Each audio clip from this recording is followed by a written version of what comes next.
Praise the Lord. വിശുദ്ധ യോഹന്നാൻ്റെ സുവിശേഷം 8-ാം അധ്യായം 32-ാമത്തെ വാക്യം ഇപ്രകാരം പറയുന്നു: നിങ്ങൾ സത്യം അറിയുകയും സത്യം നിങ്ങളെ സ്വതന്ത്രരാക്കുകയും ചെയ്യും.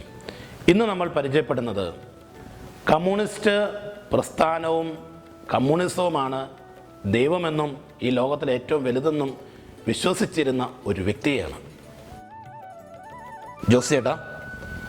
ജോസിയേട്ടൻ ഒരു കടുത്ത കമ്മ്യൂണിസ്റ്റ് ചിന്താഗതിക്കാരനും അതിൻ്റെ പ്രവർത്തകനുമായിരുന്നല്ലോ. ആയിരുന്നു. എങ്ങനെയാണ് അതിൽ നിന്നും വിശ്വാസത്തിലേക്ക് ഒരു തിരിച്ചുവരവ് ഉണ്ടായത്? കമ്മ്യൂണിസ്റ്റ് ആദർശങ്ങളാണ് ലോകത്തിലെ ഏറ്റവും വലിയ സത്യമെന്നും നിരീശ്വരവാദ പ്രസ്ഥാനങ്ങളും നിരീശ്വരവാദക്കാർ പറയുന്നതും ശരിയാണെന്ന് ധരിക്കുകയും അവർ പറയുന്ന ചോദ്യങ്ങൾ ചോദിക്കുകയും ഒക്കെ ചെയ്ത് ഏറ്റിക്കോവിൻ്റെ ചോദ്യങ്ങളുമൊക്കെ പഠിച്ച് അങ്ങനെ ചോദിച്ച് നടന്ന ഒരു കാലഘട്ടം എൻ്റെ ജീവിതത്തിലുണ്ടായിരുന്നു. എന്നാൽ പിന്നീട് എൻ്റെ വിവാഹത്തിന് ശേഷം ഒരു പതുക്കെ ഒരു മാറ്റം അവിടെ സംഭവിച്ചു. വിവാഹശേഷം അധികം താമസിക്കുന്നതിന് മുമ്പ് തന്നെ ഞാൻ കച്ചവടത്തിലേക്ക് തിരിഞ്ഞു.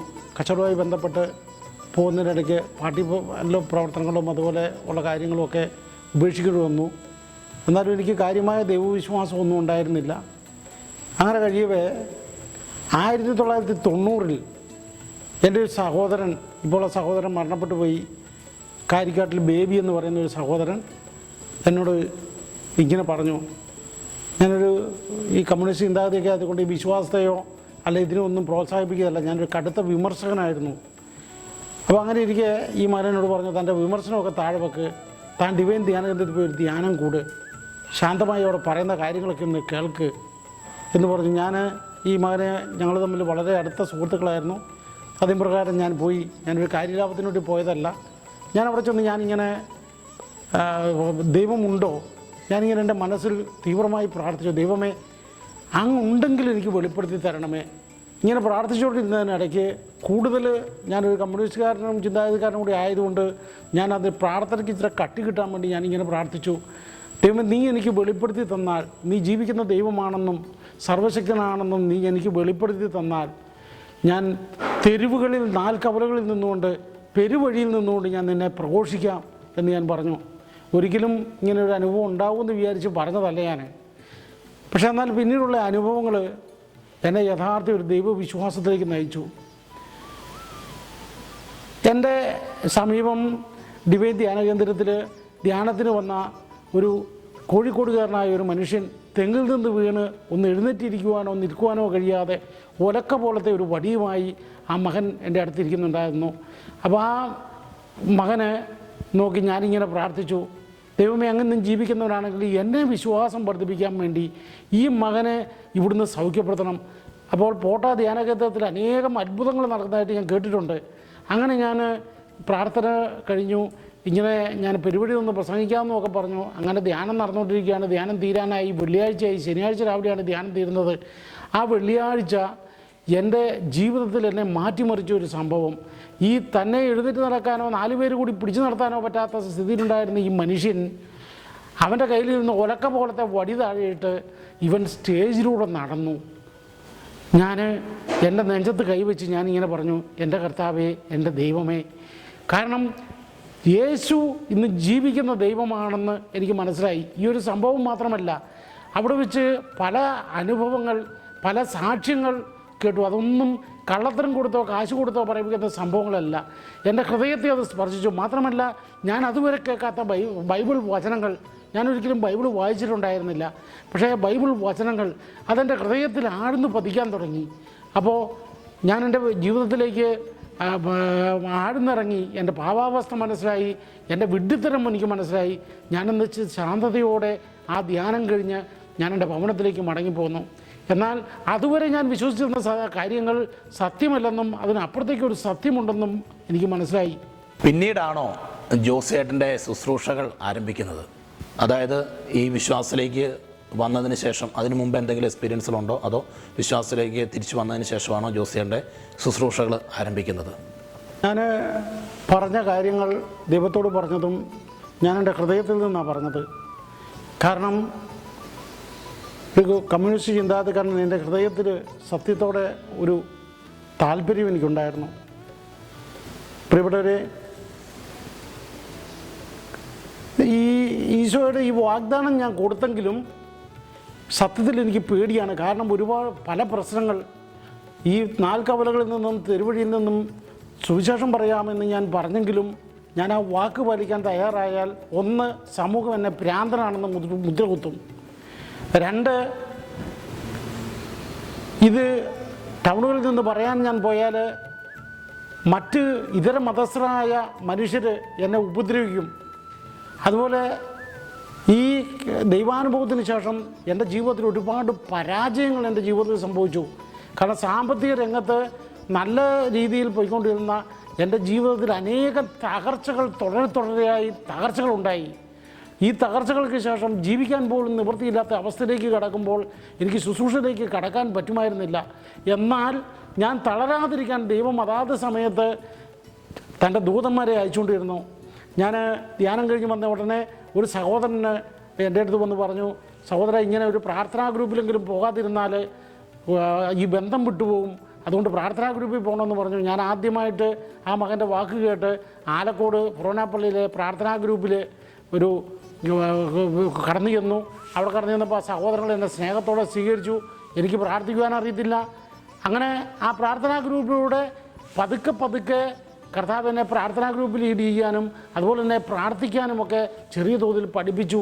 അവിടുന്ന് അങ്ങോട്ടുണ്ടായ ഞങ്ങളുടെ പ്രാർത്ഥനാ ഗ്രൂപ്പിൻ്റെ പ്രവർത്തനങ്ങൾ, അതിൽ കൂട്ടായ്മയിൽ ദൈവം അത്ഭുതകരമായിട്ട് ഇടപെട്ട അനവധി അനുഭവങ്ങൾ എൻ്റെ ജീവിതത്തിലുണ്ടായി. അങ്ങനെ ഇതൊരു വിശ്വാസ സത്യം മാത്രമല്ല, ഞാൻ പലപ്പോഴും ദൈവത്തോട് പ്രാർത്ഥിച്ചിട്ടുണ്ട്, ദൈവമേ, സാധാരണ ഒരു വിശ്വസിക്കുന്ന ഒരു വിശ്വാസം കൊണ്ട് എനിക്ക് നിന്നെ പ്രസംഗിക്കാൻ പറ്റിയില്ല. നീ എൻ്റെ ജീവിതത്തിൽ നേരിട്ട് ഇടപെടണം. നീ ഇന്ന് ജീവിക്കുന്ന ദൈവമാണെന്ന് എനിക്ക് വ്യക്തമാക്കി തരാതെ എനിക്ക് നിന്നെ പ്രസംഗിക്കാൻ പറ്റില്ല. എനിക്ക് അനുഭവങ്ങൾ തരണം, എനിക്ക് വ്യക്തമായി അങ്ങ് അറിയണം. ഞാൻ തെരുവിൽ പ്രസംഗിക്കാമെന്ന് ഈശോയോട് വാഗ്ദാനം ചെയ്തതുകൊണ്ടാണ് തെരുവ് പ്രഘോഷണത്തിന് വേണ്ടി ഞാൻ ഇറങ്ങേണ്ടി വന്നത്.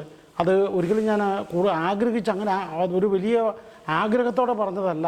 കാരണം ദൈവമുണ്ടോ എന്ന് സത്യസന്ധമായിട്ട് എനിക്ക് അറിയണമെന്നുള്ള എൻ്റെ ഹൃദയത്തിൻ്റെ ഉത്കടമായ ആഗ്രഹം കൊണ്ടാണ് ദൈവത്തോട് എന്തുകൊണ്ട് ഞാനങ്ങനെ പറഞ്ഞു എന്ന് എനിക്കിന്നും അത് അജ്ഞാതമാണ്.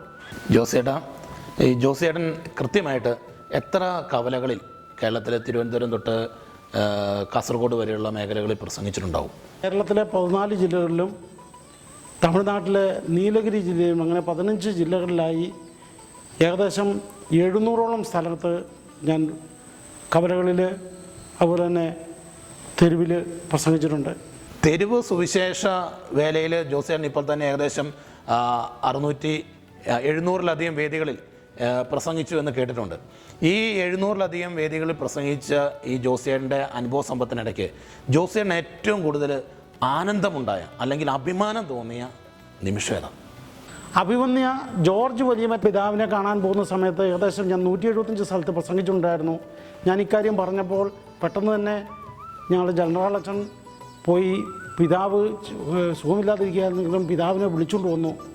പിതാവ് വന്ന് എൻ്റെ തീക്ഷ്ണതയും ഞാൻ ഈ ചെയ്ത ശുശ്രൂഷയും പറഞ്ഞപ്പോൾ പിതാവ് അത് തുടരാനും മാത്രമല്ല എനിക്ക് ഈ ശുശ്രൂഷയോട് താല്പര്യമുള്ള വ്യക്തികളെ കൂട്ടിച്ചേർത്ത് അത് ലീഡ് ചെയ്ത് പ്രസംഗിച്ചോളാൻ പറയുക മാത്രമല്ല, ഞാനൊരു കത്തിന് വേണ്ടി ഒരു എഴുത്തിന് വേണ്ടി പിതാവിൻ്റെ ഒരു അനുമതിക്ക് വേണ്ടിയാണ് ചെന്നത്. അപ്പോൾ പിതാവിനോട് പറയുകയാണ്, എൻ്റെ കയ്യിൽ അപ്പോൾ രൂപതയുടെ ശുശ്രൂഷകർക്കുള്ള കാർഡുണ്ട്, തിയോളജി പാസ്സായ സർട്ടിഫിക്കറ്റുണ്ട്, അതുപോലെ തന്നെ ഇടവക വൈദികൻ്റെ കത്തുണ്ട്. അപ്പോൾ അങ്ങനെ ചെന്നുകൊണ്ട് ഇന്ന് ജോസിന് ഇനി ഒന്നിൻ്റെയും ആവശ്യമില്ല, ഈ കടലാസുകൾ കയ്യിൽ സൂക്ഷിച്ചാൽ മതി എന്ന് പറയുകയും പിതാവിൻ്റെ ശിരസിൽ കൈവച്ച് അനുഗ്രഹിച്ച് പ്രാർത്ഥിച്ചു വിട്ട ഒരു അനുഭവം ഉണ്ടായി. അങ്ങനെ തുടരവേ ഞാനിങ്ങനെ പിന്നീട് കേരളത്തിൽ തിരുവനന്തപുരം മുതൽ കാസർഗോഡ് വരെ 13 ജില്ലകളിൽ, പാലക്കാട് ഒഴികെ 13 ജില്ലകളിൽ ഞാൻ പ്രസംഗിച്ചു അനേക സ്ഥലങ്ങളിൽ. അപ്പോൾ ഈ 13 ജില്ലകളിൽ ഞാൻ ചോദിച്ചിട്ടാണ് പലപ്പോഴും കർത്താവിൻ്റെ ചോദ്യം, കർത്താവ് ഞാൻ ഏത് ജില്ലയിലേക്ക് പോകണം? അപ്പോൾ കർത്താവ് തരുന്ന ഉത്തരമനുസരിച്ചും പ്രചോദനമനുസരിച്ചുമാണ് ഞാൻ പോവുക. അങ്ങനെ 14ാമത്തെ ജില്ലയായ പാലക്കാടേക്ക് പോകാൻ ദൈവം എന്നെ അനുവദിച്ചത്. അവിടെയാണ് എൻ്റെ ജീവിതത്തിലെ ഏറ്റവും വലിയ സംഭവങ്ങൾ അരങ്ങേറുന്നത്. ഇവിടെ പാലക്കാട് എനിക്ക് താമസിക്കാൻ സ്ഥലമില്ല, പരിചയമുള്ള വ്യക്തികളില്ല. അങ്ങനെ ഇരിക്കെ ഞാൻ മനസ്സിലാക്കിയ ഒരു വൈദികൻ, പ്രത്യേകിച്ച് ശാലോം ടി വിയിൽ നൈറ്റ് വിജിൽ പ്രസംഗിച്ച ഫാദർ റെനി പുല്ലുകാലായിൽ എന്നൊരു അച്ഛൻ്റെ നമ്പർ കിട്ടി. ആ അച്ഛൻ്റെ ഫോണിൽ ഞാൻ വിളിച്ചു, അച്ഛാ എനിക്ക് എവിടെയെങ്കിലും പാലക്കാടൊന്ന് താമസിക്കാനുള്ള സൗകര്യം തരാമോ, ഞാനിങ്ങനെ തെരുവിൽ പ്രസംഗിക്കുന്ന വ്യക്തിയാണ് എന്ന് പറഞ്ഞപ്പോൾ ആ അച്ഛൻ സ്നേഹത്തോടെ അച്ഛൻ്റെ ഒരു സെൻറ്ററിലേക്ക്, എനിക്കതൊന്നും അറിയുമായിരുന്നില്ല, സെൻറ്ററിലേക്ക് എന്നെ വിളിച്ചു, അവിടെ കിടക്കാനുള്ള സൗകര്യം തന്നു. അച്ഛനവിടെ ഇല്ലായിരുന്നു, മറ്റൊരു സ്ഥലത്ത് ധ്യാനിപ്പിക്കാൻ പോയതായിരുന്നു. എന്നാൽ അവിടുത്തെ ശുശ്രൂഷകൾ സ്നേഹത്തോടെ ഞങ്ങളെ സ്വീകരിച്ചു.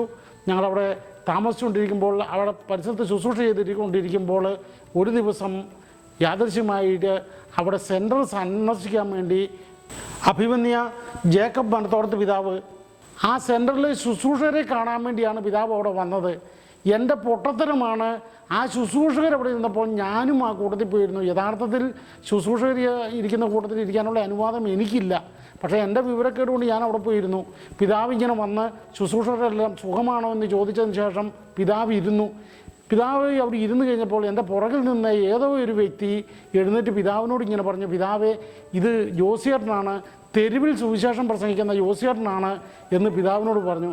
ഒരു സെക്കൻഡ് പിതാവ് ആലോചിച്ചിട്ട് പിതാവ് എന്നോട് പറയുകയാണ്, എന്നാൽ ഇവിടെ നിന്ന് ഒന്ന് പ്രസംഗിച്ച് ഞാനൊന്ന് കേൾക്കട്ടെ. അപ്പോൾ ഈ സമൂഹത്തിൻ്റെ മുമ്പിൽ, പിതാവിൻ്റെ മുമ്പിൽ പെട്ടെന്ന് പ്രസംഗിക്കാൻ പറഞ്ഞപ്പോൾ ഒരു വൈദികൻ പോലും എൻ്റെ പ്രസംഗം ശരിക്കും കേട്ടിട്ടില്ല. ഇവിടെ എനിക്ക് ആകെപ്പാടെ എന്താളിപ്പോൾ എനിക്ക് ആകെ ഒരു വെബ്ബ. ഞാനിങ്ങനെ ആ പിതാവിൻ്റെ അടുത്ത് പോയിരുന്നൊരു സ്റ്റാർട്ടിങ് ട്രബിളോടെ പ്രസംഗിക്കാൻ തുടങ്ങിയെങ്കിലും അല്പം കഴിഞ്ഞപ്പോൾ പരിശുദ്ധാത്മാവിൻ്റെ ഇടപെടൽ ഞാൻ കണ്ടു. നല്ല അഭിഷേകത്തോടെ അവിടെ നിന്ന് ഞാൻ വഴിയിൽ പ്രസംഗിക്കുന്ന പ്രസംഗം, തെരുവിൽ പ്രസംഗിക്കുന്ന പ്രസംഗം മുഴുവൻ ഞാൻ അവിടെ 1 മണിക്കൂർ കൊണ്ട് ഞാൻ അവതരിപ്പിച്ചു. 1 മണിക്കൂർ കൊണ്ട് ഞാൻ പ്രസംഗിച്ച് ഈ പ്രസംഗം മുഴുവൻ പിതാവ് കേട്ടോണ്ടിരുന്നു. അതിനുശേഷം ഞാൻ പ്രസംഗം നിർത്തി ഇരുന്ന് കഴിഞ്ഞപ്പോൾ പിതാവ് എഴുന്നേറ്റ് അവിടെയുള്ള ശുശ്രൂഷകരോടും പ്രത്യേകിച്ച് സിസ്റ്റേഴ്സിനോടും ഇങ്ങനെ ചോദിച്ചു, നിങ്ങൾക്ക് ലജ്ജ തോന്നുന്നുണ്ടോ? എനിക്ക് ലജ്ജ തോന്നുന്നുണ്ട്, കാരണം ഇത് നമ്മൾ ചെയ്യേണ്ട ജോലിയാണ്. എന്നിട്ട് എന്നോട് ഇങ്ങനെ പറഞ്ഞു, ജോസേട്ടൻ ചെയ്യുന്ന ഈ പ്രസംഗത്തിൽ അല്ലെങ്കിൽ സുവിശേഷ പ്രഘോഷണത്തിൽ തിയോളജിക്കലായിട്ട് യാതൊരു എററുമില്ല.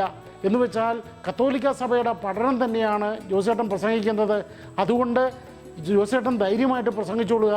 എവിടെയും സഭയിൽ നിന്ന് എന്തെങ്കിലും ഒരു തടസ്സമുണ്ടായാൽ അത് ഞാൻ നീക്കി തന്നോളാമെന്ന് പറയുകയും എൻ്റെ ശിരസിൽ കൈവച്ച് അനുഗ്രഹിച്ച് പ്രാർത്ഥിക്കുകയും ചെയ്തപ്പോൾ എനിക്കൊരു വലിയ ലോട്ടറി അടിച്ചു. അല്ലാതെ കോടിക്കണക്കിന് രൂപ കിട്ടുന്ന ഒരു മനുഷ്യനെ കഴിഞ്ഞും ആനന്ദം എനിക്ക് കിട്ടി. കാരണം ഞാൻ സഭയുടെ രാജകുമാരൻ അല്ലെങ്കിൽ സഭയിലെ ഒരു മെത്രാൻ എന്നെ അനുഗ്രഹിച്ച് സഭയുടെ അനുവാദം എനിക്ക് തരുന്ന, വാതിൽ തുറന്നു തരുന്ന ഒരനുഭവം എൻ്റെ ജീവിതത്തിലുണ്ടായി. മാത്രമല്ല ഈ ശുശ്രൂഷ വേളയിൽ എനിക്കുണ്ടായ അനുഭവങ്ങൾ തുടർന്നൊരു അരമണിക്കൂർ നേരം പിതാവ് കേൾക്കുകയും കൂടി ചെയ്തു. എൻ്റെ ജീവിതത്തിലുണ്ടായ ഏറ്റവും വലിയ ഒരു ദൈവത്തിൻ്റെ ഇടപെടലായും ഒരനുഗ്രഹമായും ഒരു പുതിയ വഴി എനിക്ക് അഭിഷേകമായി തുറന്നു തരികയും ചെയ്ത ഒരനുഭവമായി ഞാനിത് കാണുന്നു. ഇത് കണ്ടുകൊണ്ടിരിക്കുന്ന ആളുകളോട് ഏറ്റവും രസകരമായിട്ട് പറയാൻ പറ്റുന്ന അല്ലെങ്കിൽ ഏറ്റവും സന്തോഷത്തോടെ പറയാൻ പറ്റുന്ന രസകരമായ 1-2 തെരുവിലെ അനുഭവങ്ങൾ പങ്കുവെക്കാൻ പറ്റുമോ? പ്രസംഗത്തിൽ ഈ 700ഓളം സ്ഥലങ്ങളിൽ പ്രസംഗിച്ച അനേകം ദൈവാനുഭവങ്ങൾ ഉണ്ടായിട്ടുണ്ട്. അതിൽ രസകരമായതും വളരെ അനുഭവദ്യമായ അനേകം അനുഭവങ്ങളുണ്ട്. അതിൽ 2 അനുഭവങ്ങൾ ഞാൻ പറയാം. അതിലൊന്ന് ഇതാണ്. ഞാനൊരു സ്ഥലത്ത്, പാലക്കാട് ജില്ലയിലൊരു സ്ഥലത്ത് എൻ്റെ തെരുവ് പ്രസംഗം കഴിഞ്ഞു. പ്രസംഗം തീരുന്ന സമയത്ത് ഞാൻ ഇങ്ങനെ പ്രസംഗിച്ച് നിർത്തി, യേശുക്രിസ്തു ഇന്ന് ജീവിക്കുന്ന ദൈവമാണ്. ആ ഒരു വാക്കിനെ ചൊല്ലി അവിടെ ഒരു തർക്കമുണ്ടായി. ഒരു ഇസ്ലാം സഹോദരൻ അത് ഏറ്റുപിടിച്ചു. ബാക്കിയുള്ളവരുടെ എല്ലാം ദൈവം ചത്തതാണോ എന്ന് ചോദിച്ചു. അപ്പോൾ അതിനെ ചൊല്ലി അവിടെ അല്പം വാക്ക് തർക്കമുണ്ടായി. എവിടെ നിന്നും അറിയത്തില്ല, ഒരു ഹൈന്ദവ സഹോദരൻ, അജാനുബാഹുവായ ഒരു സഹോദരൻ ഓടിയെടുത്തു. ആ മനുഷ്യൻ എന്നെ തല്ലുവാൻ വേണ്ടിയിട്ട് കരം ഓങ്ങി. അപ്പോൾ നിസ്സഹായനായി ഞാൻ ഇങ്ങനെ കണ്ണടച്ചു. കാരണം തല്ലി മേടിക്കുകയല്ലാതെ മറ്റൊരു നിവൃത്തിയും എനിക്കില്ല. അപ്പോൾ അങ്ങനെ ഓങ്ങിയ കൈ എൻ്റെ മുഖത്ത് പതിക്കുന്ന സമയമായിട്ടും ആ കൈ പതിക്കാതിരുന്നപ്പോൾ ഞാൻ പതുക്കെ കണ്ണു തുറന്നു നോക്കുമ്പോൾ ആ മകൻ ഇങ്ങനെ പറഞ്ഞുകൊണ്ട് കൈ താഴ്ത്തുക എന്ന രംഗമായി ഞാൻ കാണുന്നത്. തൻ്റെ പ്രായം ഓർത്തിട്ട് തന്നെ വെറുതെ വിടുന്നു എന്ന് പറഞ്ഞ് തല്ലിയില്ല. അപ്പോഴാണ് ഞാൻ ദൈവത്തോടുള്ള അനുസരണം ഞാനിങ്ങനെ മനസ്സിലാക്കിയത്. കാരണം ഏകദേശം 2.5 കൊല്ലം മുമ്പ് തന്നെ കർത്താവ് എന്നോട് പറഞ്ഞിരുന്നു, നിൻ്റെ മുടി ഡൈ ചെയ്യേണ്ട. ശക്തമായ പ്രചോദനം, ഞാൻ മുടി ഡൈ ചെയ്ത് നിർത്തി. ഓരോ അനുസരണത്തിനും ഒരു അഭിഷേകമുണ്ട്. കാരണം ഞാൻ മുടി ഡൈ ചെയ്തിരുന്നെങ്കിൽ ഉറപ്പായിട്ടും ഈ മനുഷ്യൻ എനിക്കിട്ട് തല്ലിയനെ. അങ്ങനെ ദൈവത്തെ അനുസരിച്ചതുകൊണ്ട് ഈ തല്ലിൽ നിന്ന് ഞാൻ രക്ഷപ്പെട്ടു. ഒരിക്കലും ഞാൻ തൊടുപുഴ വണ്ണപ്പുറം എന്ന് പറയുന്ന ഒരു സ്ഥലത്ത് അവിടെ താമസിച്ച് ആ പ്രദേശത്ത് കുറേ സ്ഥലങ്ങളിൽ പ്രസംഗിക്കുകയുണ്ടായി. അങ്ങനെ പ്രസംഗിച്ചതിൽ അവിടെ അടുത്ത് 4th ബ്ലോക്ക് എന്ന് പറയുന്ന ഒരു സ്ഥലത്ത് പോയി പ്രസംഗിച്ചു. അവിടെ ഒരു 10-25 പേരെ കേൾവിക്കാരായിട്ടുണ്ടായിരുന്നുള്ളൂ. എന്നാൽ എൻ്റെ പ്രസംഗം തീർന്നപ്പോൾ അതിൽ അയ്യപ്പനും എന്ന് പറയുന്ന ഒരു ഹൈന്ദവ സഹോദരനും ഒരു ഹംസ എന്ന് പറയുന്ന ഒരു സഹോദരനും എൻ്റെ അടുക്കൽ വന്നു വളരെ ആനന്ദത്തോടെ എന്നോട് പറഞ്ഞു, ഈ അനേകം പ്രസംഗങ്ങൾ ഞങ്ങൾ കേട്ടിട്ടുണ്ട്, ഞങ്ങൾക്ക് 70 വയസ്സോ പ്രായമായി, എന്നാൽ ഇതുവരെയും ഞങ്ങൾക്ക് ദൈവത്തെ സംബന്ധിച്ചൊരു കൃത്യത കിട്ടിയിരുന്നില്ല, മാത്രമല്ല ഒരു മനസമാധാനം ഞങ്ങൾക്ക് കിട്ടിയിരുന്നില്ല, എന്നാൽ ഇന്ന് ഞങ്ങൾ വളരെ ആനന്ദം അനുഭവിക്കുന്നു എന്നോട് പറയുകയുണ്ടായി. പ്രിയപ്പെട്ട സഹോദരങ്ങളെ, ഞാൻ പ്രസംഗിക്കുന്ന ഓരോ സ്ഥലങ്ങളിലും പ്രത്യേകിച്ച് മനുഷ്യനും ദൈവവും, ആരാണ് ദൈവം ആരാണ് മനുഷ്യൻ എന്ന് പ്രത്യേകമായി വേദങ്ങളിൽ നിന്നും ഉപനിഷത്തുകളിൽ നിന്നും ഒപ്പം തന്നെ ഖുറാനിൽ നിന്നും ബൈബിളിൽ നിന്നും ഒരുപോലെ മനുഷ്യൻ എന്ന വംശത്തെപ്പറ്റി, മനുഷ്യൻ എന്ന ജാതിയെപ്പറ്റിയും അവരുടെ ദൈവത്തെപ്പറ്റിയും അവരുടെ രക്ഷയെപ്പറ്റിയും 2000 കൊല്ലം മുമ്പ് തന്നെ മനുഷ്യരുടെ പാപങ്ങൾ ഏറ്റെടുത്ത് മനുഷ്യനെ രക്ഷിച്ച യേശുക്രിസ്തു എന്ന നിത്യസത്യം, ദൈവപുത്രനായ യേശുക്രിസ്തു കാൽവരി കുരിശിൽ ബലിയായിക്കൊണ്ട് മനുഷ്യരുടെ പാപങ്ങൾക്ക് വേണ്ടി പരിഹാരബലി അർപ്പിച്ചു കഴിഞ്ഞു. അത് സകല ജാതി ജനത്തിൻ്റെയും പരിഹാരബലിയാണ്. ഇവിടെ ഇത് വിശ്വസിച്ച് അത് സ്വീകരിച്ചാൽ ഏത് മനുഷ്യനും രക്ഷ കിട്ടും. അവിടെ ഒരു വ്യത്യാസവുമില്ല. കാരണം യേശു യോഹന്നാന്റെ സുവിശേഷം 6:37 പറയുന്നു, എൻ്റെ അടുക്കൽ വരുന്നവനെ ഞാൻ ഒരു നാളും ഉപേക്ഷിക്കുകയില്ല. അത് നാരായണനാണോ അക്ബറാണോ ജോസഫാണോ എന്ന് നോക്കിയിട്ടല്ല യേശു രക്ഷിക്കുന്നത്. അനേകം അനുഭവങ്ങൾ എൻ്റെ ജീവിതത്തിലുണ്ട്. ഈ സത്യം ഞാൻ പറയുമ്പോൾ ജനങ്ങൾ, നാനാജാതി ജനങ്ങൾ സ്വീകരിക്കുന്നതായും അവർ സ്നേഹത്തോടെ എന്നെ യാത്രയാക്കുന്നതുമായ നിരവധി അനുഭവങ്ങൾ. ഒരു സ്ഥലത്തും എനിക്ക് കാര്യമായ ബുദ്ധിമുട്ടൊന്നും അനുഭവിക്കേണ്ടി വന്നിട്ടില്ല. പലപ്പോഴും ആ ദേശത്തുള്ള ആൾക്കാർ ചായ മേടിച്ചു തന്ന്, അതുപോലെ തന്നെ ഭക്ഷണം മേടിച്ചു തന്ന് അങ്ങനെ എന്നെ യാത്രയാക്കിയ നിരവധി അനുഭവങ്ങൾ എൻ്റെ ജീവിതത്തിലുണ്ട്. ഹല്ലേലൂയ. ഓക്കെ, ജോസേട്ടൻ ശുശ്രൂഷയെ പറ്റിയൊക്കെ പറഞ്ഞു. ഒരു കാര്യം ജോസേട്ടൻ പറഞ്ഞിട്ടില്ല, ജോസേട്ടൻ്റെ കുടുംബത്തെ പറ്റി. എന്താണ് ജോസേട്ടൻ്റെ കുടുംബത്തിൻ്റെ അവസ്ഥകൾ? എനിക്ക് ഭാര്യയും ഞങ്ങൾക്ക് 3 കുട്ടികളുമാണ്. അതിൽ മൂത്ത മകളെ വിവാഹിതയാണ്. അത് മകളുടെ ഭർത്താവിൻ്റെ പേര് സിജോഷ് എന്നാണ്. അവർക്ക് 2 മക്കളുണ്ട്. അവർ വിദേശത്ത് സെറ്റിൽഡാണ്. അതുപോലെ തന്നെ ഇളയത് 2 ആൺകുട്ടികളാണ്. അവരും വിദേശത്ത് ജോലി ചെയ്യുന്നു. എപ്പോഴും പ്രാർത്ഥന കൊണ്ടും ഒപ്പം തന്നെ എല്ലാ തരത്തിലും സപ്പോർട്ട് ചെയ്യുന്നതും ഭാര്യയാണ്. ഭാര്യ വേണ്ട വിധത്തിൽ സപ്പോർട്ട് ചെയ്യുന്നത് കൊണ്ടാണ് എനിക്കിങ്ങനെ ശുശ്രൂഷ ചെയ്യാൻ പറ്റുന്നത്.